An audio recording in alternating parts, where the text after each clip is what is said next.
So what's up, y'all? Right now we're headed up to the shop to check out my boy Mike's Grand National build. Let y'all see what's up with it before it's all said and done. Let you guys see a little bit of the build. In a half mile, take the exit on the right. Shut up. Let you guys see what the current state of the build is, so you guys know what to expect once this car hits the streets. It's basically almost done. Like I said, last time I talked to them, they said it just needed fuel. Take exit 11B, then merge onto South Douglas Boulevard. It just needed fuel done, and it also needed the wiring of the ECU. So from there, the car should pretty much be almost done and ready to go on the dyno. This build east on I-240 East. This build's pretty nuts. Continue on I-240 East for 3 miles. I'm excited to see it get done. Mike's got big plans for this car. Head northwest towards South Douglas Boulevard. I can't wait. He spared no expense on this car. Continue on South Douglas Boulevard for 3 miles. He's doing it all right. So once we pull up to the shop, I'll fill you guys in, let you guys check it out and see what's going on, and we'll go from there. So I'll check back in with you guys here shortly once we pull up to the shop. Alright, so you see it. My boy Mike pulled up. About to check out the truck.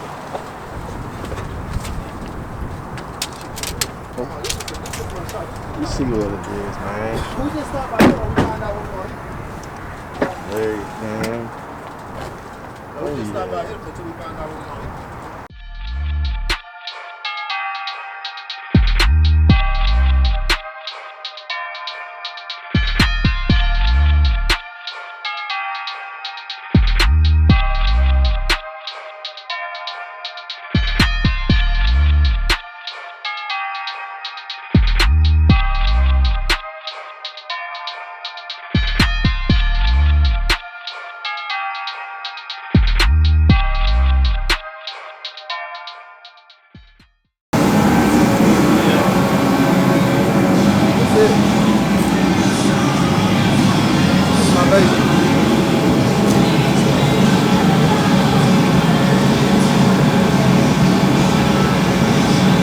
Tell us a little bit about the car, Mike.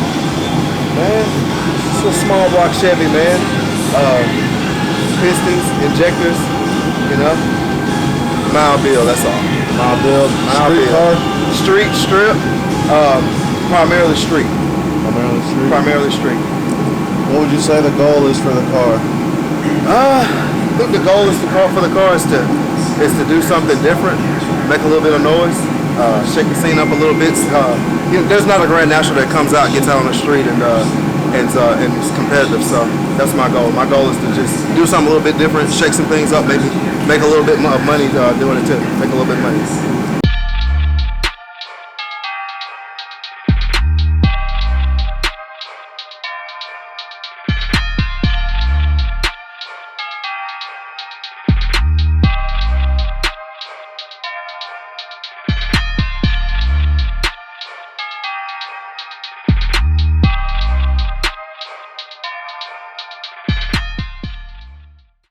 Blocks on that? Oh yeah, it was just on the sides because before I had a little fuel cell.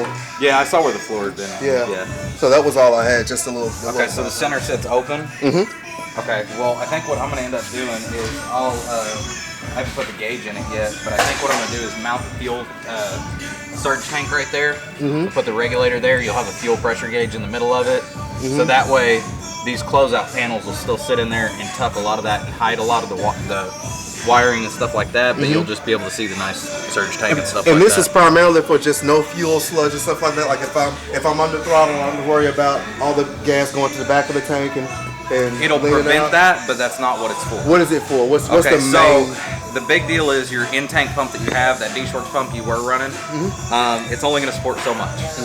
So the reason we do the surge tank stuff is because that pump will actually feed the surge tank. The surge tank's got 3 pumps in it. And so when you go into boost, it's going to kick all 3 in, and that's when you're going to have enough fuel for anything you want to do. Okay. So it's just have ease of being able to get everything in there and stuff like that. Cool. Because you can't fit 3 in the factory tank, and then you do end up with slosh, things like that. So that just kind of kills all the birds with one stone. I had that problem with my truck because they tapped it in the front, and then like you said, when you're under load, all the fuel, Yeah. And so then the other problem was they didn't tap it like at the bottom; it was like up toward the top, so quarter tank was empty. And see, the way this setup will work, fuel gauge, everything like that is just like it was in the tank. And when it reads E, it's on E. Okay. But that pump in the tank just actually fills this up, and then this will run one pump in simultaneous with the pump in the tank. And then when you go into boost, it'll kick the other 2 on. And then when it's on all 3, it'll support whatever you're throwing at it. Sounds good to me, man. Sounds good. I appreciate that, man. Okay, so basically, we're finishing up the oil lines on the turbo kit. We're getting the drain line system set up and the pressure system, the oil pressure to the top of the turbo. And we're setting up a pressure sensor as well. That's why the intake's off of it. And so we can get to all that. We're finishing up the steam port kit, and we're finishing up the fuel system. It's got a Vxxrhees triple pump system. Basically, the factory tank is going to fill up the Vxxrhees surge tank with the triple pumps in it. It's going to run one pump while you're driving regular, and then whenever the car hits like 10 psi, it's going to kick on the additional 2 pumps to ensure that it's got plenty of E85 supplied to the engine. It's got the Holly system for the computer. All that's pretty much installed. We got a couple of things just to clean it up so it looks nice inside the car, and then Andre will put a bass tune in it, and we'll get it running and get it on the dyno and start making pulls.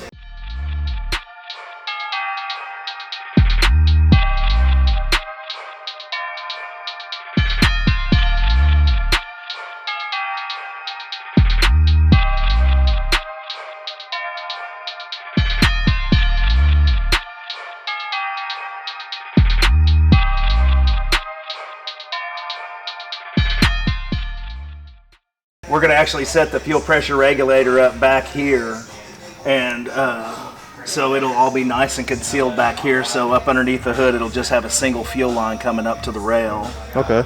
Have that clean look. Okay. Open this one up too.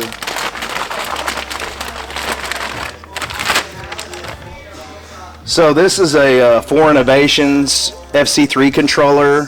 And this is going to control the 3 pumps actually in the Vxxrhees surge tank, and it's got a 4-gauge power wire to power up the 3 pumps. And then this is also how it switches. It's got a solid state relays in here, and this is how it's going to get a signal from the engine to turn on the secondary and the 3rd fuel pump as well when it's under boost. Yeah, like that's what I want.